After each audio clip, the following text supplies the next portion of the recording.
Кайырлы күн окуучулар, калайсыңдар? Бүгүн сиздер менен биз керемет тақырыпты талдайтын боламыз. Және де бизде мына жакта сүрөттөр берилгени чыгады. Сол сүрөттөр менен бирге кандай жоопты белгилейтинибизди талдаймыз. Эң биринчиси бизде өсүмдүк ұлпалары. Бүгүн биз ұлпаларга токтоламыз және оларды сүрөтү менен жообун сайкестендиребиз. Өсүмдүк ұлпаларынын сүрөтү чыкты. 4 сүрөт, 1, 2, 3, 4.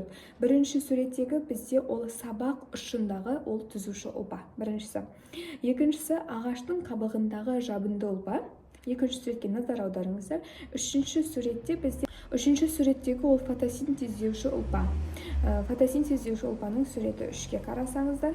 Ал төртүнчү ол сабактын өткүзгүч ұлпалары. Төртүнчү сүрөттө өткүзгүч болуп булай узун сызыктар менен көрсөтүлгөн өткүзгүч ұлпалардын эки түрү бар. Олар ксилема және флоема. Вот осумен бизде өсүмдүк ұлпалары битти. Енді келесі сүреттерге назар аударайық. Келесі бізде эпителийдің ұлпаларына тоқталамыз. 3 сүрет бар. А, Э, Б. Вот осы 3 сүретке қарайсыздар. Ада бізде безді эпителийдің сүреті. Ал әде кірпікшелі эпителий ұзын-ұзындау болып келеді екен. Көріп тұрғандарыңыздай сүретін жаттап алыңыздар. Б-да жабынды эпителийдің фотосы көрсетілген.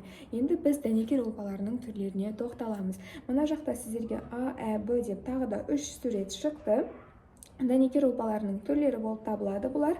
Тығыз талшықты, А жауабы, тығыз талшықты, А сүреттегі. Ал әдегісі бізде шеміршекті, Б-дағы сүйекті дәнекер ұлпаларының суреті көрсетілді. Енді бізде бұлшықет ұлпаларының түрлеріне тоқталамыз тағы да. 3 сүрет шықты, А, Ә, Б. Ең біріншісі бізде ол қаңқаның көлденең жолақты бұлшықет ұлпасы. Көріп тұрғандарыңызда екіншісі әде бізде жүректің көлденең жолақты бұлшықет ұлпасы.